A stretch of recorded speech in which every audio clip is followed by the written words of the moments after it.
اور آج چپتی کے شور میں کہتے ہیں ہم کو مسئلے کی ضرورت نہیں ہے۔ دوستو یاد رکھو، جو کہتا ہے ہمیں مسئلے کی ضرورت نہیں ہے وہ قوم و ملت کے لیے سب سے بڑا مسئلہ ہے۔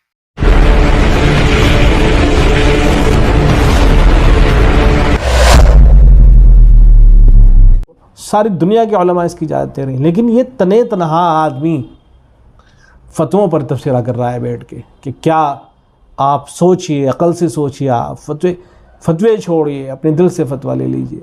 آپ سوچیے، آپ عقل سے سوچیے، آپ فتوے چھوڑیے، اپنے دل سے فتویٰ لیجیے۔ جس محمد صلی اللہ علیہ وسلم کے قلب کو بار بار زمزم سے دھو کر اس میں قرآن اتارا گیا ہے، آپ اس قرآن کو موبائل میں اتار کر کہتے ہیں کہ اس میں کیا حرج ہے؟ سوچیے، عجیب سوچ کلالہ ہے۔ اب حضور سے صحابہ نے فتویٰ پوچھا تو اللہ تعالیٰ نے فتوے کا جواب دیا، قل اللہ یفتیکم فی الکلالہ، آپ کہہ دیجئے اللہ تم سے فتویٰ دے رہا ہے کلالے کے بارے میں۔ تو بتاؤ کلالہ کے بارے میں کس نے فتویٰ پوچھا؟ بولو، صحابہ کرام نے۔ اور فتوے کا جواب کس نے دیا؟ اللہ تعالیٰ نے۔ دوستو انہوں نے حضور سے پوچھا تھا، لیکن اللہ حضور جواب دیجیے، میں جواب دیتا ہوں۔ اس سے پتا چلا کہ دینی معاملات میں فتویٰ پوچھنا بہت اہم ہے، بہت اہم ہے۔ آج کل بہت سے لوگ لاپرواہی میں کہہ دیتے ہیں ہم کو فتوے کی ضرورت نہیں ہے۔ ہم کہتے ہیں یہ لوگ آگے کہہ دیں گے ہمیں قرآن کی ضرورت نہیں ہے، ہمیں حدیث کی ضرورت نہیں ہے، ہمیں شریعت کی ضرورت نہیں ہے، ہمیں رسول پاک کی ضرورت نہیں ہے۔ دوستو فتوے کی ضرورت تو صحابہ کو ہے، جب صحابہ فتویٰ پوچھ رہے ہیں۔ اور یہی نہیں، قرآن کی کئی آیتوں میں یسألونک عن الیتامی، آپ سے لوگ یتیموں کے بارے میں کہتے ہیں، یسألونک عن المحیض، آپ سے حیض کے بارے میں سوال کرتے ہیں۔ تو دوستو قدم قدم پر صحابہ فتویٰ پوچھتے ہیں۔ مولانا علی میاں رحمۃ اللہ علیہ نے فرمایا تھا کہ دارالعلوم دیوبند کا فتویٰ سکہ رائج الوقت، سکہ رائج الوقت اس سکے کو کہتے ہیں جو ہر جگہ چلتا ہے۔ دوستو دارالعلوم دیوبند کا فتویٰ الحمدللہ ہر جگہ چلتا ہے۔ دارالعلوم دیوبند میں دوسرے ملکوں سے بھی فتوے آتے ہیں، انگلینڈ سے آتے ہیں، افریقہ سے آتے ہیں، سعودی عرب سے آتے ہیں، اور دارالعلوم دیوبند کے مفتیان اس کا جواب دیتے ہیں۔ اس لیے کہ فتوے کے بغیر ہماری گاڑی ایک دن بھی نہیں چل سکتی۔ مسلمانوں، جب تمہیں کوئی دینی ضرورت پیش آئے، علاقے کے علماء کو تلاش کرو، مولانا زبیر کو تلاش کرو، مفتی جنید کو تلاش کرو، اور ان سے ہر مسئلے میں فتویٰ پوچھو۔ بلا فتویٰ پوچھے ہمارا دین مکمل نہیں ہو سکتا۔ میں نے اپنی تقریر میں ایک جگہ کہا، دارالعلوم دیوبند میں بہت بڑے محدث ہیں، مولانا نعمت اللہ صاحب، بہت بڑے، میرے حساب سے پورے ہندوستان میں ان سے بڑا کوئی محدث نہیں۔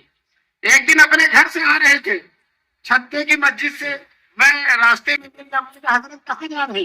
کہنے لگے دارالفتہ میں جا رہا ہوں، ہاتھ میں پٹی بندھی ہوئی ہے، تو کیسے تیمم کرنا ہے اور کیسے دھلنا ہے مسئلہ پوچھنے جا رہے ہیں۔ اتنا بڑا محدث، وہ مسئلہ پوچھنے کی ضرورت ہے، اور آج چپتی کے شور میں کہتے ہیں ہم کو مسئلے کی ضرورت نہیں ہے۔ دوستو یاد رکھو، جو کہتا ہے ہمیں مسئلے کی ضرورت نہیں ہے وہ قوم و ملت کے لیے سب سے بڑا مسئلہ ہے، وہ قوم و ملت کے لیے سب سے بڑا مسئلہ ہے، وہ مسلمانوں کی گمراہی کا ذریعہ ہے۔ دوستو اجلاس عام میں قرآن میں فتوے کی اہمیت ہے، حدیث فتوے سے بھری ہوئی ہے، اور وہ کہتا ہے کوئی بھی کہے کہ ہم کو فتوے کی ضرورت نہیں ہے، تو دوستو یہ انتہائی گمراہی کی بات ہے، یہ ایمان کے خلاف ہے۔ اللہ تعالیٰ ہمارے حضور نے تو ہمارے ایمان کی تعریف کی ہے، اور ہم کہیں ہم کو فتوے کی ضرورت نہیں ہے، تو بتاؤ ہمارے حضور کو شرمندگی ہوگی کہ نہیں ہوگی؟ ارے یہ وہ لوگ ہیں جن کے میں ایمان کی تعریف کر رہا ہوں، اور یہ کہہ رہے ہیں ہم کو فتوے کی ضرورت نہیں ہے۔ دوستو یاد رکھو، فتوے کی ضرورت پہلے تھی، آج بھی ہے، اور انشاءاللہ قیامت تک رہے گی۔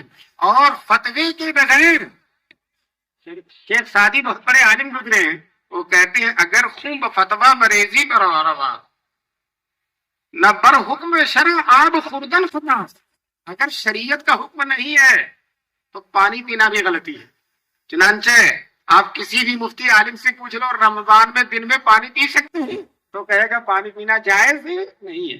تو دیکھو فتویٰ جب نہیں ہے تو پانی پینا بھی جائز نہیں ہے، اور اگر فتویٰ ہے تو قتل کرنا، جہاد کرنا وہ بھی جائز ہے۔